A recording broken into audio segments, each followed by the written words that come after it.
மதிமுகவில் முதன்மை செயலாளர் துரை வைகோவுக்கும் துணை பொதுச் செயலாளர் மல்லை சத்யாவுக்கும் இடையே நிலவி வந்த மோதல் ஒரு வழியாக முடிவுக்கு வந்துள்ளது. தனது பொறுப்பை துரை வைகோ ராஜினாமா செய்ய, என்னுடைய பொறுப்பை ராஜினாமா செய்ய தயார் என அறிவித்திருந்தார் மல்லை சத்யா. இந்த நிலையில் இருவரையும் சமாதானம் செய்து மோதலுக்கு முற்றுப்புள்ளி வைத்திருக்கிறார் கட்சியின் பொதுச் செயலாளர் வைகோ. நடந்தது என்ன, விரிவாக பார்க்கலாம்.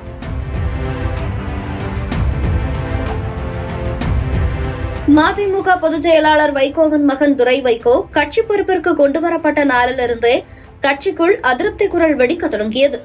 மதிமுகவில் இருந்த மூத்த தலைவர்கள் பலரும் துரை வைகோவுக்கு எதிராக போர்க்கொடி தூக்கியது மட்டுமின்றி கட்சியிலிருந்தும் வெளியேறினர். அதேவேளை மல்லை சத்யா கட்சிக்குள்ளேயே இருந்தபோதும் கடும் அதிருப்தியில் இருந்ததாக தகவல்கள் வெளியாகின. ஆனால் அது பனிப்போராக மட்டுமே நீடித்து வந்தது. இந்நிலையில்தான் கடந்த சில நாட்களாக அந்த மோதல் வெளிப்படையாக தெரிய ஆரம்பித்தது. கடந்த வாரம் நடைபெற்ற மதிமுக தொழிலாளர் முன்னணியின் பொதுக்குழு கூட்டத்தில் இந்த விவகாரம் வெளிப்படையாக வெடிக்க தொடங்கியது. மல்லை சத்யாவுக்கு எதிராக துரை வைகோவின் ஆதரவாளர்கள் கொந்தளித்தனர். சமூக வலைதளங்களிலும் மாறி மாறி இருதரப்பு ஆதரவாளர்களும் கடுமையாக மோதிக்கொண்டனர். இதன் தொடர்ச்சியாக தன்னுடைய முதன்மை செயலாளர் பொறுப்பை ராஜினாமா செய்வதாக அறிவித்தார் துரை வைகோ. அதோடு பத்திரிகையாளர் சந்திப்பிலும் வைகோவுக்கு மல்லை சத்யா மட்டும் சேனாதிபதி இல்லை, நிறைய பேர் அப்படி இருக்கிறார்கள் என தடாலடியாக கருத்து தெரிவித்திருந்தார். இந்நிலையில் இன்று சென்னை எழும்பூரில் உள்ள மதிமுக தலைமை அலுவலகத்தில் நிர்வாக குழு கூட்டம் தொடங்கியது. இதில் முதன்மை செயலாளர் பொறுப்பில் துரை வைகோ தொடர வேண்டும் என கட்சி நிர்வாகிகள் வலியுறுத்தினர்.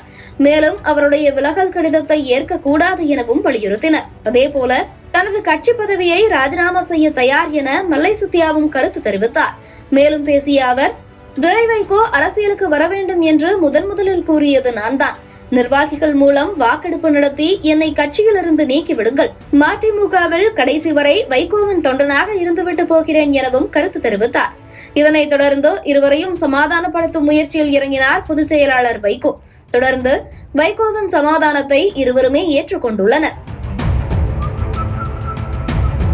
துரை வைகோவும் தன்னுடைய பொறுப்பை ராஜினாமா செய்யும் முடிவையும் வாபஸ் வாங்கினார். மல்லை சத்யாவும் தன்னுடைய செயல் ஏதும் காயப்படுத்தி இருந்தால் வருத்தம் தெரிவிப்பதாகவும், துரை வைகோவும் மல்லை சத்யாவின் அரசியல் பயணத்திற்கு உறுதுணையாக இருப்பேன் எனவும் கருத்து தெரிவித்துள்ளார்.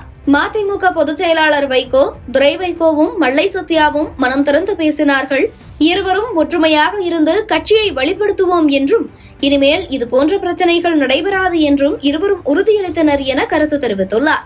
இதன் மூலம் மதிமுகவில் வெளிப்படையாக நிலவி வந்த உட்கட்சி மோதல் ஒரு வழியாக முடிவுக்கு வந்துள்ளது.